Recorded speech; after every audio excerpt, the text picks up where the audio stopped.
অনেক সময় বোঁদে বানাতে গিয়ে দেখবেন বোঁদেগুলো চ্যাপ্টা হয়ে যায় আর ওর মধ্যে রস ঢোকে না। তো আপনি সঠিকভাবে যদি মাপঝোপ করে বোঁদে বানান তাহলে কিন্তু বোঁদেগুলো গোল গোল রসে ভরা হবে। আমার বোঁদেগুলো এত সুন্দর কিভাবে হয়েছে একবার দেখে নিন। এখানে আমি 1 বাটি বেসন নিয়ে চেলে নিয়েছি আর ওর মধ্যে দিয়ে দিলাম সামান্য পরিমাণ খাবার সোডা। এরপর যে বাটি থেকে আমি বেসন নিয়েছিলাম সেই বাটি থেকেই 4 ভাগের 3 ভাগ জল দিয়ে ভালোভাবে 4-5 মিনিটের মতো বেসনটাকে ফেটে নিলাম। বেসন আমার ফেটা হয়ে গেছে। এরপর আমি গ্যাসের মধ্যে কড়াই চড়িয়ে ওর মধ্যে দিয়ে দিলাম ওই একই মাপের বাটির থেকে 1.5 বাটি চিনি আর 1 বাটি জল, 2টো এলাচ ফাটিয়ে দিয়ে দিলাম আর 1 চামচের মতো লেবুর রস দিয়ে দিলাম।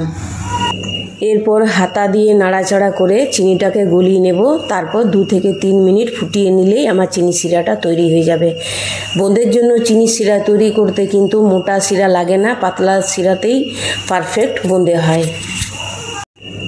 এরপর কড়াইয়ে চড়িয়ে দিলাম সাদা তেল।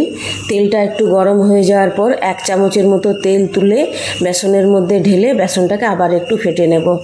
দিয়ে ঝাঁঝরার উপর বেসনটা দিয়ে বোঁদেগুলো ছেঁকে নেব। ফ্লেমটা হাই করে প্রথমে তেলটা গরম করে নেব, তারপর লো ফ্লেম করে সব বোঁদেগুলো ভেজে নেব।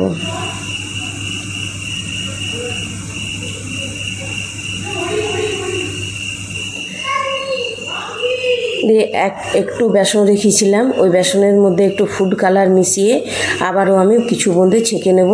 এই ফুড কালার দিয়ে বোঁদে ছাঁকার কারণ একটাই যে বোঁদেগুলো যাতে একটু সুন্দর লাগে, আপনারা চাইলে নাও দিতে পারেন। সব বোঁদেগুলো যখন ভাজা হয়ে যাবে তখন চিনির শিরাটা সামান্য একটু গরম করে সব বোঁদেগুলো ঢেলে নাড়াচাড়া করে ঢেকে রেখে দেবো 2 ঘন্টার মতো।